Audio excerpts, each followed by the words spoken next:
Good evening, everyone. I'd like to call the June 10, 2026 Planning and Zoning Commission regular meeting to order. If you are able, please rise and join me in the Pledge of Allegiance. I pledge allegiance to the flag of the United States of America and to the republic for which it stands, one nation, under God, indivisible, with liberty and justice for all. Clerk, may we have the roll, please? Thank you, Chair. Commissioner Kraus, Here. Commissioner Fikes, Here. Commissioner Woodard, Here. Vice Chair Dothett, Here. Chair Keaton, Here. Commissioner Askin is absent. You have a quorum.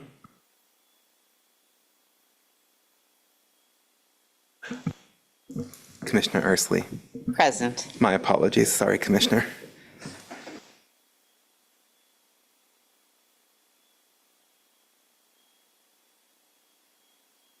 Is there a motion to approve the agenda and consent agenda? Make a motion to approve the agenda and the consent agenda. In a second? Second. Are there any amendments to the agenda or the consent agenda? There are none. Hearing no,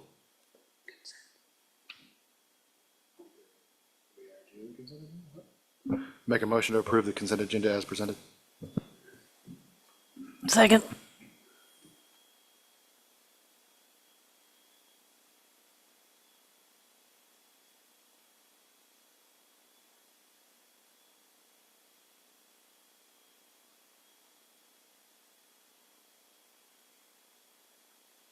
the agenda is approved.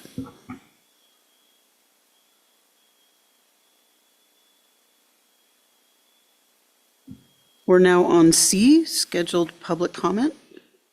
Are there any scheduled public Excuse me, comments? Chair. I need to read the consent agenda into the record, please. Please go right ahead. The regular meeting minutes of May 27, 2026, and that is your consent agenda for the night.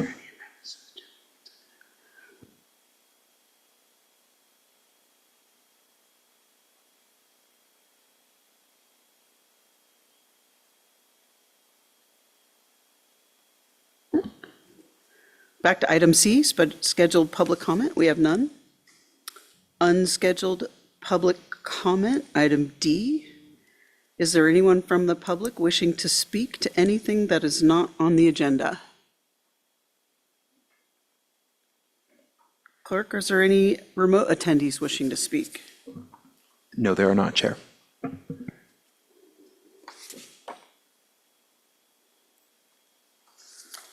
Okay, that brings us to item E, consideration of plats. The first item is Resolution PZ 2026-17, recommending that the preliminary plat, Micah subdivision, Renninger replat be approved. Is there a motion to approve the resolution? A second. A motion? I'll make the motion first. I'll make a motion to approve resolution PZ something in the water. 2026-17, recommending the preliminary plat Micah subdivision replat attached hereto be approved. I'll second. And I also need to say that my daughter does live connected to this property, if that makes any difference. I find no conflict of interest.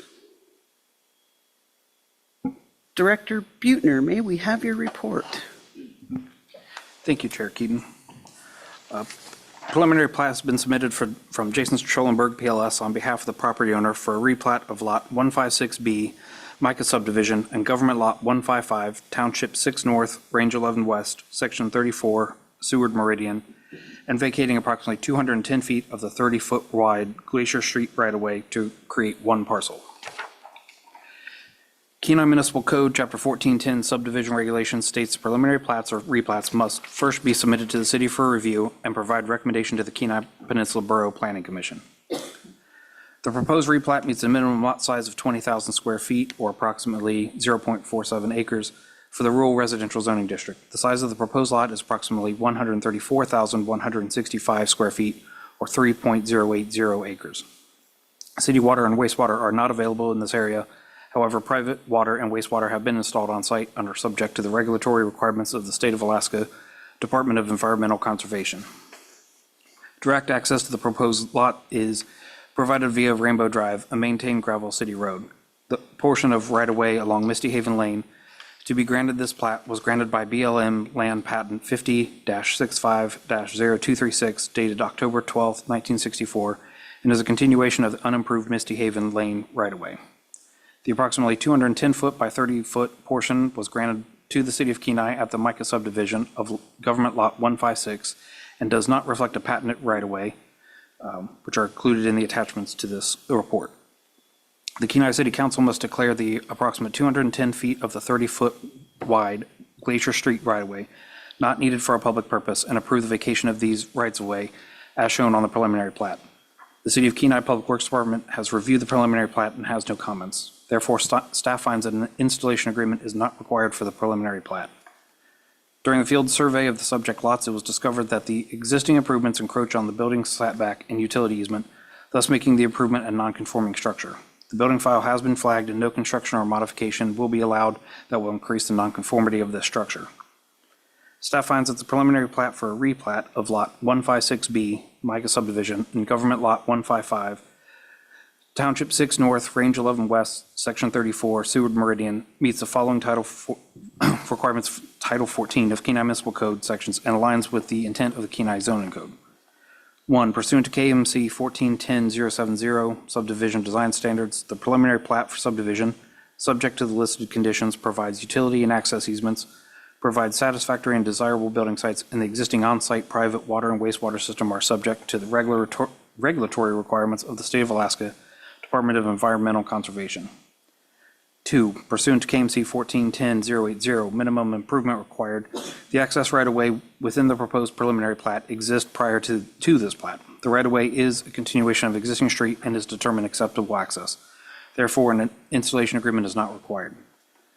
3. Pursuant to 1424-010 minimum lot area requirements, the preliminary plat meets city standards for minimum lot size in the rural residential zoning district of 20,000 square feet with a proposed lot size of 3.080 acres. Pursuant to KMC 1424-020 general requirements, the preliminary plat meets city standards for minimum lot width and depth and access utility easements. Compliance with the maximum lot coverage, maximum height, and setbacks will be reviewed during the building permit review. Staff finds that the proposed preliminary plat for Micah subdivision, written under replat, meets the general standards of Kenai Municipal Code, Chapter 1410 subdivision regulations, and 1424 development requirements table, and hereby recommends that the Planning and Zoning Commission recommend approval of Resolution PZ 2026-17 for replat of Lot 156B, Micah subdivision, and Government Lot 155, Township 6 North, Range 11 West, Section 34, Seward Meridian to the Kenai Peninsula Borough, subject to the following conditions. 1. Further development of the property will conform to all federal, state of Alaska, and local regulations. 2. The Kenai City Council must declare the approximate 210 feet of the 30-foot wide Glacier Street right-of-way not needed for a public purpose and approve the vacation of the rights-of-way as shown on the preliminary plat.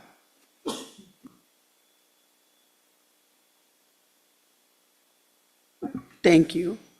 Is there anybody from the general public that would wish to speak to this resolution?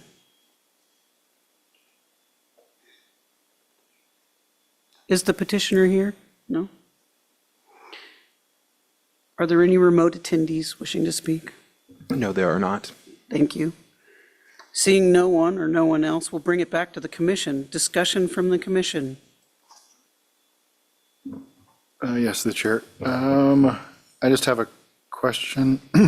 I'm assuming the other end of Glacier Street comes out on an improved right-of-way. Is that correct? I just can't tell from the picture provided in the packet. Through the chair, Commissioner Duffy, yes, Glacier on the south end hits Lawton.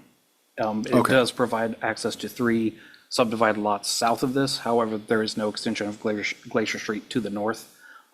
It's not platted on any plat from there all the way to the spur. Okay, that's what I was curious about. So there's still, it's not going to landlock any lots. And from what we've determined, there's no utility easement issues in this current location, correct? Correct. The utility easements come in off Rainbow Drive to this particular lot, and then on the south end of this preliminary plat is actually right-of-way granted to make a cul-de-sac for Glacier Street. So it does complete that right-of-way there and ends on their property, but utilities come off Rainbow. Okay, that's what I was checking on. I will be in favor of this due to the fact it doesn't appear to be encroaching on anybody else or landlocking anybody's property. Still allows access to those other lots off of Lawton, so. And just for clarity, this is only a 30-foot easement, correct? So it wouldn't be a artery street even if it was, correct? The lot, so the three subdivided lots to the west of Glacier Street have already been subdivided. The government lot to the east has not been subdivided. If in the future it were to be subdivided, the other 30-foot of the Glacier Street right-of-way would be dedicated at that point. So no, it would not meet city specs if a road were to go in there. It would be essentially a driveway at this point, but if the government lot gets subdivided in the future, it would be a complete right-of-way. But the cul-de-sac on this covers, assuming that there will be a 60-foot right-of-way in the future. Okay, thank you. Any further comments from the commission? I'm in favor of it. Thank you, Ms. Woodard. I'm in favor of it as well with the clarification on where the utilities come in. Anyone else? Okay. I'd like to request unanimous consent. Are there any objections? Seeing none, the motion passes.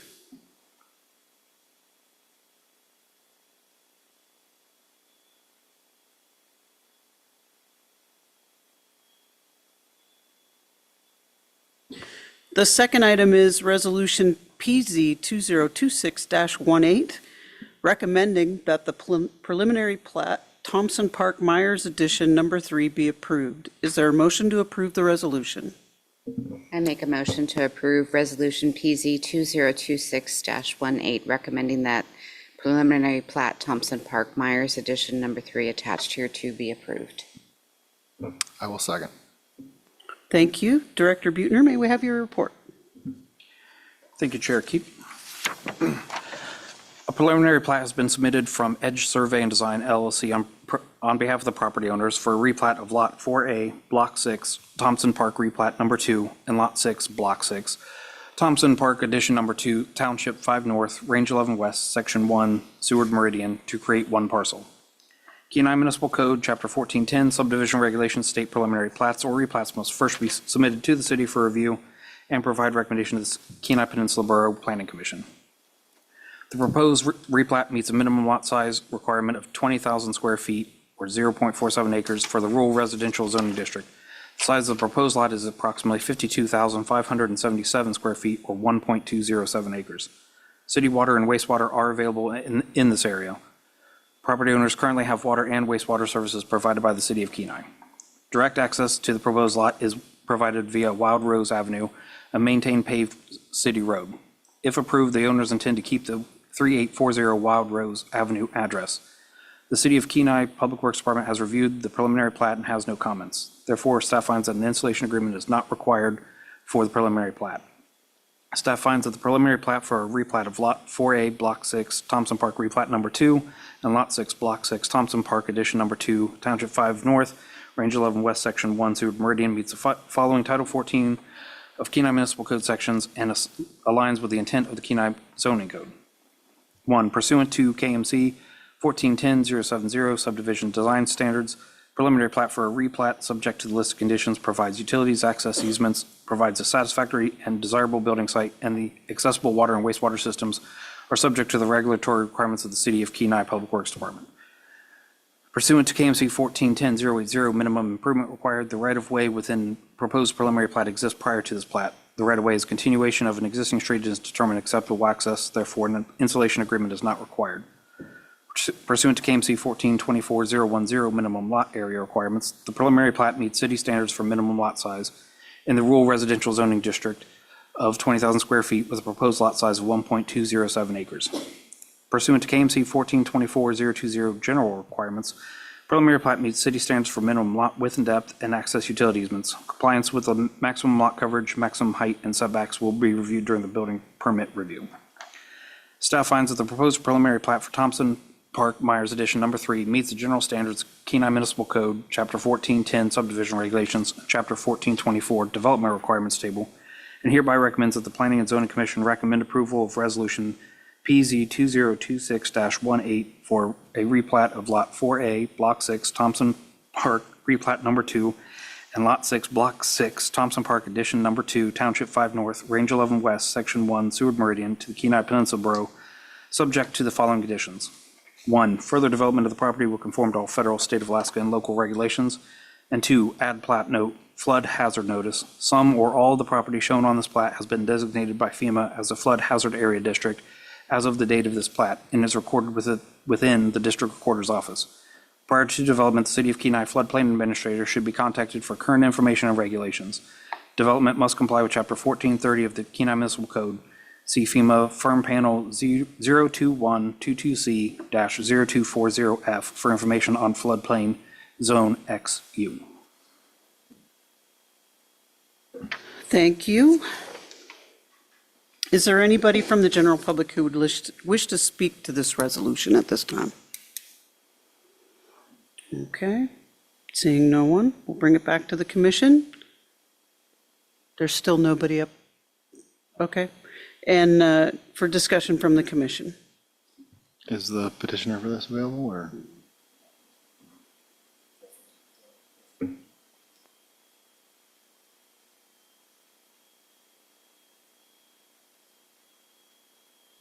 Aren't they supposed to be here for these, or no? For plat reviews, it's not mandatory. It's for any final decision made by the body. Generally, we recommend, so a CUP, any kind of permit, they are required. It's highly encouraged that they be either in attendance or available, but it is not mandatory by code. Okay, I just want a clarification. Thanks. This seems like pretty straightforward. One property owner just getting rid of a property line doesn't seem to impede anything else there, so I'm totally fine with this. Unanimous consent, anybody? I'd like to request unanimous consent. Are there any objections to unanimous consent?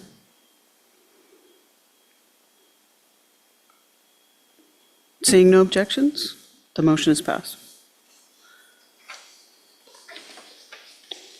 Item F, public hearings, we have none. That brings us to item G, unfinished business. We have one item that was postponed at the May 27, 2026 meeting. The first item is Resolution PZ 2026-10, granting a conditional use permit for cabin rental of a single-family dwelling at 1510 Tundra Rose Lane. Is there a motion to approve the resolution? I'll make, Should be 11. I'll make a motion for resolution PZ 2026-11, granting a conditional use permit for cabin rentals. Second. Thank you. Director Buettner, may we have your report? Thank you, Chair Keaton. I apologize for the error on your script. That's but okay. To clarify, it is Resolution P02026-11. The applicant is requesting to operate a future single-family dwelling as a short-term rental. Conditional use permit is required to operate a single-family dwelling as a short-term rental in the rural residential zoning district. Pursuant to KMC 1420-150A, the intent of a conditional use permit is to allow some uses that may be compatible with the designated principal uses in specific zoning districts, provided certain conditions are met. Prior to granting a conditional use permit, the commission shall determine that the identified criteria as outlined in KMC 1420-150E, conditional use permits review criteria, are met. Criteria 1, the use is consistent with the purpose of this chapter and the purposes and intent of the zoning district. The rural residential zone is intended to provide for low-density residential development in outlying and rural areas in a form which creates a stable and attractive residential environment. The specific intent in establishing the zone is to, 1, separate residential structures to an extent which will preserve the rural, open quality of the environment, B, prevent health hazards in areas not served by public water and sewer, And 2, to prohibit uses which would A, violate the residential character of the environment, or B, generate heavy traffic in predominantly residential areas. The proposed use would not necessarily violate the residential character of the neighborhood as it was function or remain as a single-family dwelling and would be seasonally used as a short-term rental. Furthermore, the proposed use is not anticipated to generate heavy traffic as the use is limited to the future single-family dwelling. There is adequate parking available, the number of anticipated users will be limited, and the dwelling will be owner-occupied seasonally. The existing density will remain unchanged since there is no intention of adding additional dwelling units. Staff finds that the proposed use meets the intent of the rural residential zoning district. Criteria 2, the economic and non-economic value of the adjoining property and neighborhood will not be significantly impaired. The proposed use is similar to other properties in the greater Beaver Loop area where there are many cabin rentals or lodges in operation. The applicant intends to construct a single-family dwelling on the subject parcel this summer, the summer of 2026. The applicant states that there will be a limit to the number of users, traffic will be seasonal, and that the dwelling will be occupied by the applicant for about half the year. Staff finds the proposed use, similar to the nearby properties, would not have an adverse impact on the neighborhood and adjoining properties. Staff finds that the proposed use would not impair the economic and non-economic value of adjacent properties and neighborhood. Criteria 3, the proposed use is in harmony with the comprehensive plan. The land use plan from the 2016 comprehensive plan identifies the subject property with a low-density residential land use classification.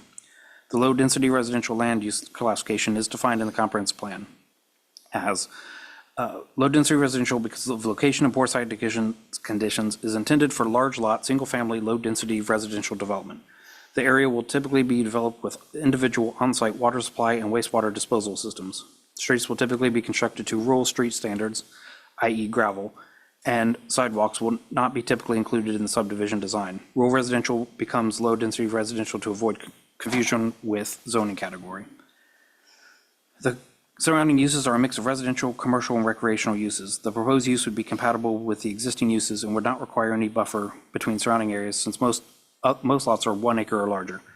Additionally, the applicant states the impact to the area will be minimal given they have no intent to remove more vegetation than that required to build, nor heavily modify the natural aesthetics of the property. As stated by the applicant, the proposed use of the cabin rental is consistent and in harmony with several goals of the 2016 comprehensive plan, specifically goals 1, 2, and 3 listed below. Goal 1, quality of life is to promote and encourage quality of life in Kenai. Ensure that Kenai is a community where people and property are safe. Goal 2, economic development is to provide economic development to support the physical health of Kenai. Objective ED9, capitalize on the tourism industry by marketing Kenai as a destination for recreational activities, conventions, festivals, arts, and cultural and other events. And goal 3, land use is to develop land use strategies to implement a forward-looking approach to community growth and development. Establish siting and design standards so the development is in harmony and scale with surrounding uses. Objective LU2, promote the infill of existing improved subdivision lots, and LU11, where feasible, consolidate access to and between land uses via frontage roads or by shared driveways onto main streets and highways. Criteria 4, public services and facilities are adequate to serve the proposed use. City water and sewer is not in the vicinity of the subject property, but on-site water and wastewater treatment and disposal systems will be installed. The applicants are required to be in compliance with wastewater disposal and regulatory requirements of the Alaska Department of Environmental Conservation. Tundra Rose is an unpaved, unmaintained road.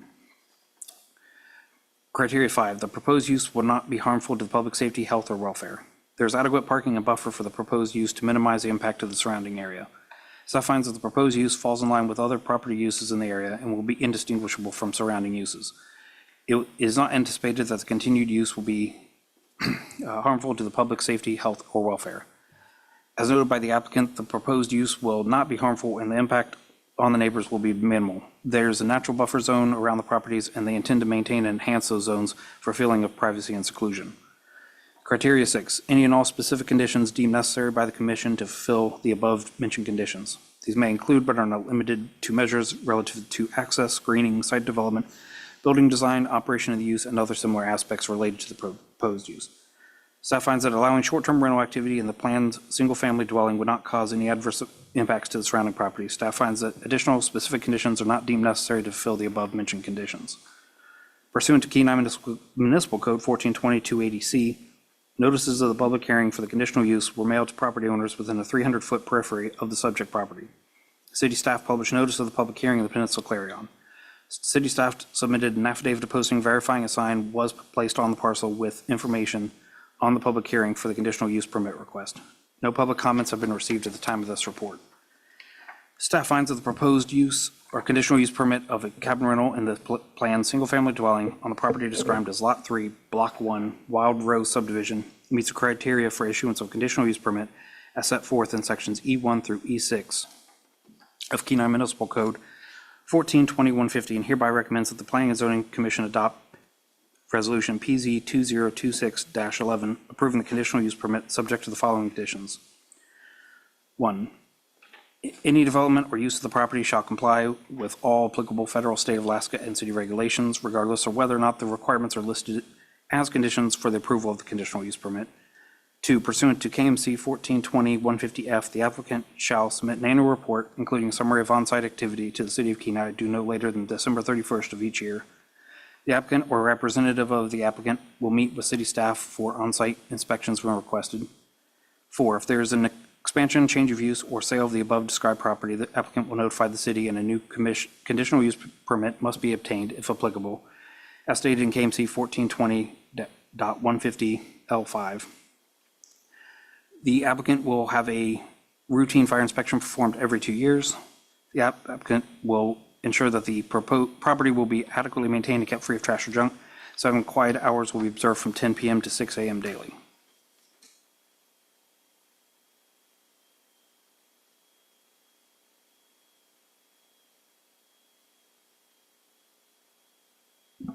Is there anybody from the general public that would like to speak to this resolution? Okay. I understand that the applicants are here, but at this time don't have any comments. Thank you.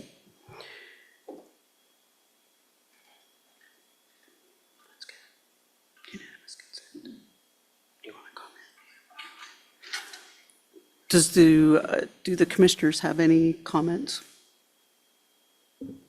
I would just like to say thanks to staff for adding in the quiet hours to these conditional use permits as conditions. I appreciate that. It's been kind of a standard for these Airbnbs and short-term rentals that we've been approving lately, and I like to see that it's getting in there.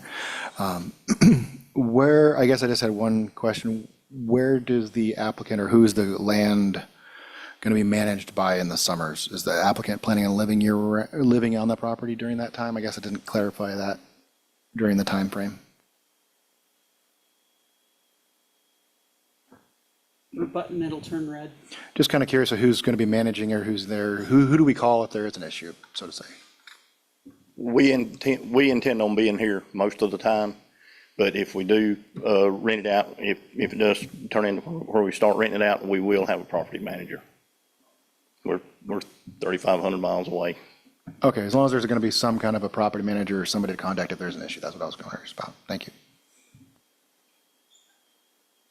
Any further comments or questions from the commission?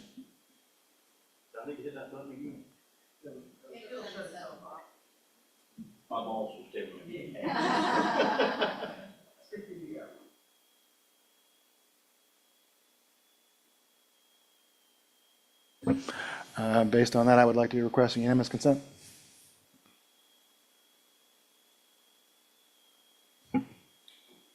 Are there any objections?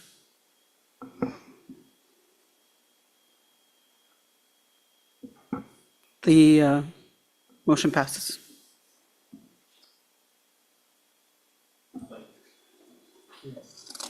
Under new business, number 8, or letter H, we have none.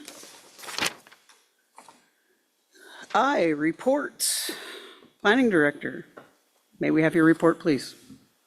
Sure. Thank you, Chair Keaton. Keep it short and sweet. Thank goodness it's summer and we'll have daylight when we walk out of here. Our department has been hard at work, both with code enforcement, because we found that April showers do not bring May flowers necessarily.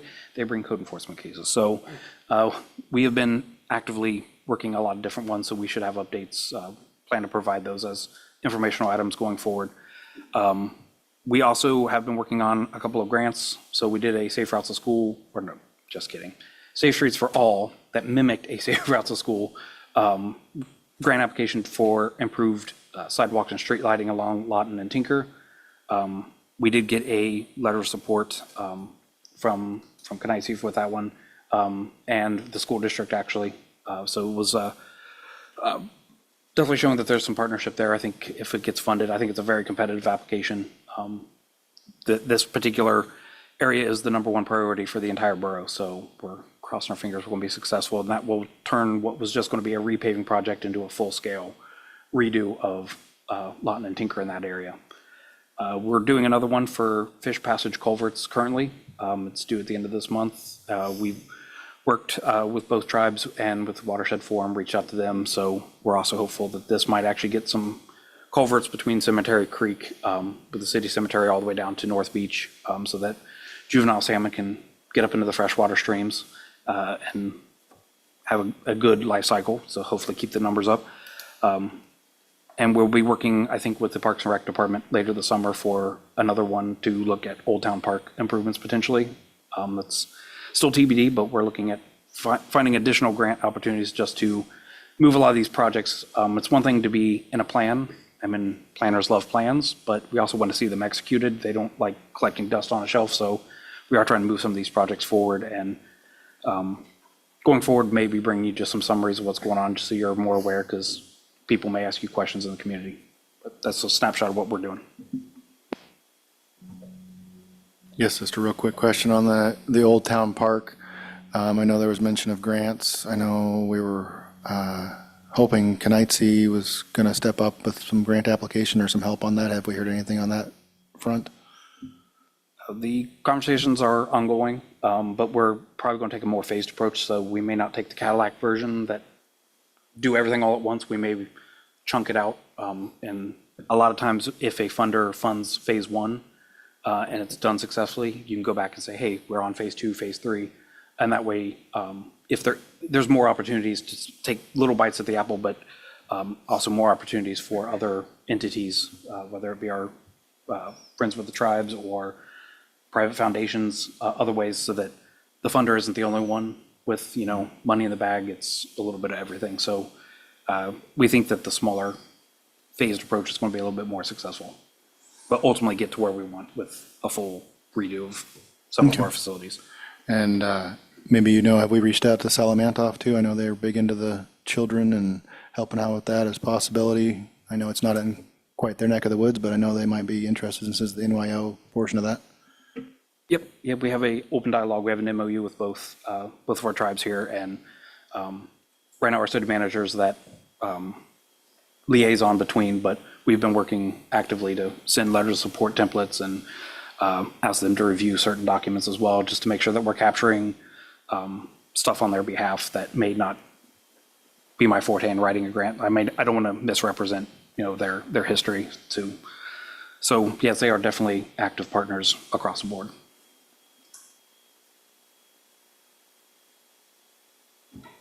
And it's my turn for a report.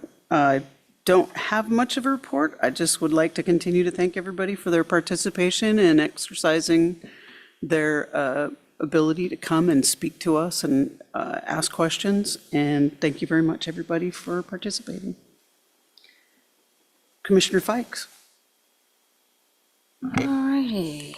We had a meeting on Monday, and let's see, we had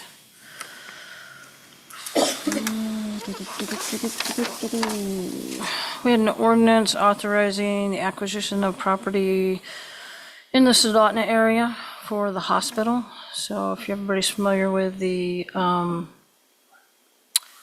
pharmacy, it's now in possession of the hospital, so we help facilitate that. And that was approved. And then we had a drainage easement in the Sterling area, Moose River Estate subdivision. There was a request to vacate 20 foot approximately of the 277-foot drainage easement. We approved that. Then we had a right-of-way vacation in the Fritz Creek area, Buttermilk Meadows, and that was a request to vacate the easternmost approximately 25,662 square foot portion of Pricity Avenue and its associated utilities. It did not interfere with any other landowner's access, so that one was approved. And then we had another right-of-way vacation, this time in the Seldovia area, Mountain Brook Heights, and that was to vacate a 16,857 square foot portion of the 60-foot wide Mountain Brook Road right-of-way and associated utility easement, and there was no conflicts, and so that one was approved. And then we went into a conditional land use permit waiver for Co-Alaska Inc., requesting a modification to their CUP, adding a project-based waiver to the hours of operation that would allow QAP to work at night outside the standard hours of 6 AM to 9 PM. They were requesting basically the freedom to work 24/7, and so there was quite a bit of discussion, and in obtaining their conditional use permit the first time around, a lot of the same testimony was brought up.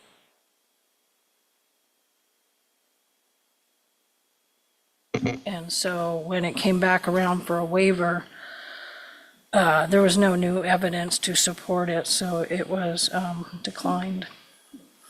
And we spent the rest of the evening coming up with findings. Thank you very much. Councilmember Daniel, may we have your report, please? Thank you.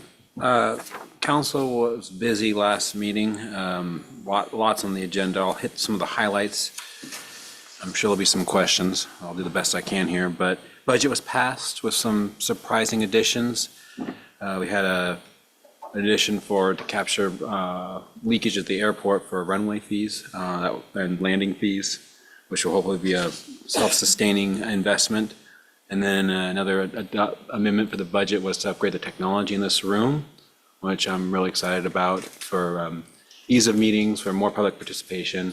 Not a whole lot of information yet what that looks like, but it is in this cycle for a capital project. Other than that, we approved the fee table, a lot of budget-related stuff. Also, mill rate's the same as it was last year. Had a very interesting, I guess we'll call it a swap of land for the cannery. That was so they could develop a piece of property and tie into city water and sewer. That also passed.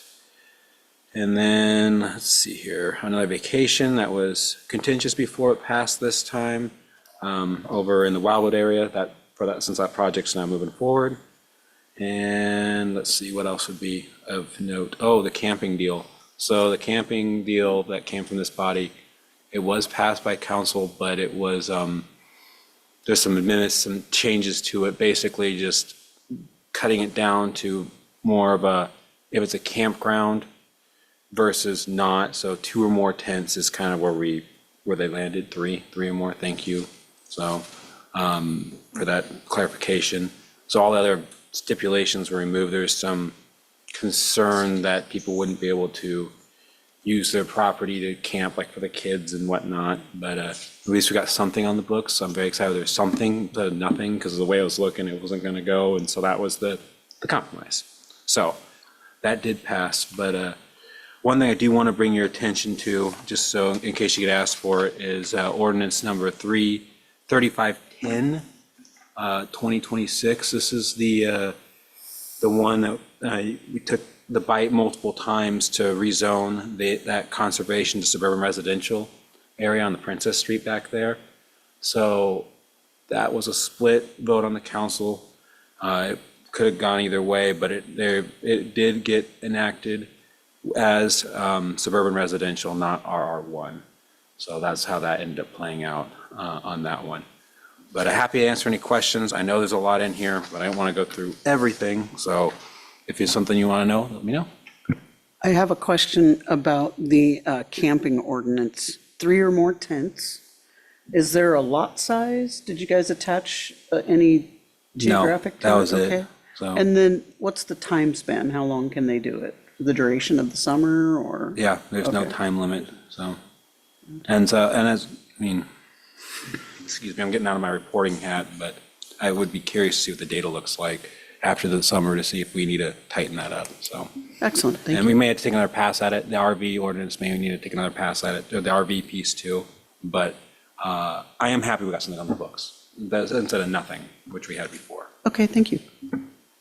I would just add to that, I think I was there at that meeting, and the biggest contention that came up is that there was some misalignment on timeline for, they allowed RVs to be 30 days in code, and the tent camping regulation was only 5 days or 7. I think it was 7. I can't remember. It was 5 days. And that was the issue that Councilman Grimmy brought up that she didn't like, was that there was a discrepancy between the two, because they didn't match, and she didn't understand why they didn't match, and that was a big contested issue, and so that just got thrown out completely. But I did email the planning director and put it, hopefully we'll get it back on our, but another body, so we can work on it and try to refine it, and maybe get those to line up a little better, so hopefully in the future we have a little more enforcement on it.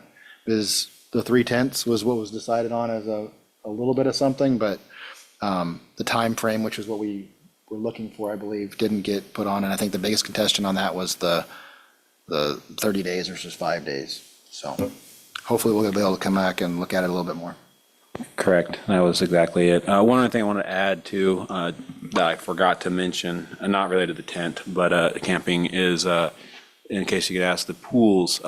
Funding was approved for the Piranha Swim Club to pay for utilities at the Kenai pools. That was a good win for the community. So hopefully they can make it happen. That was also in our budget.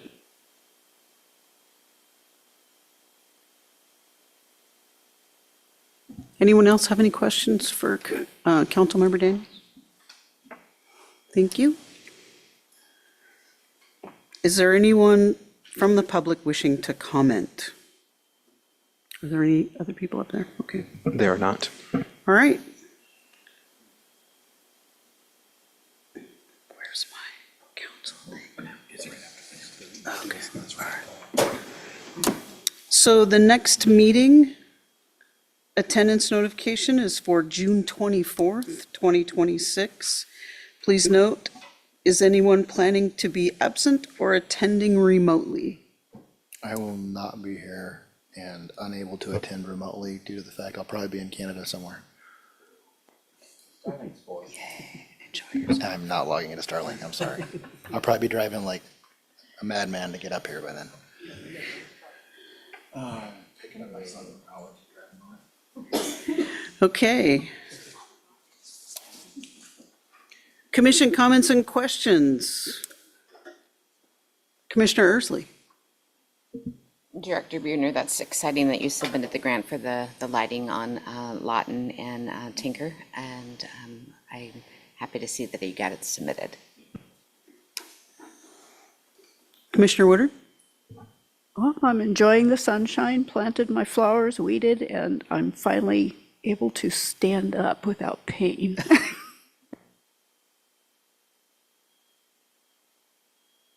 Go ahead.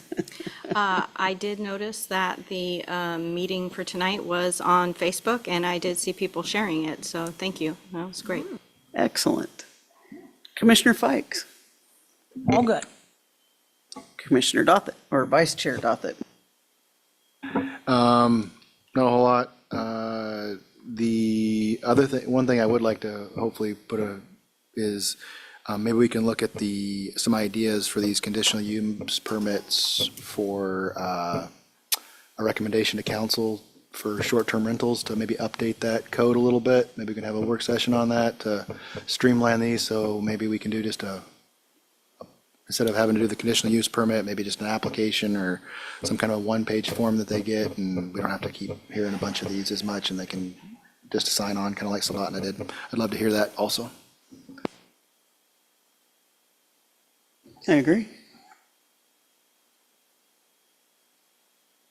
We have no pending items, is that correct? Okay.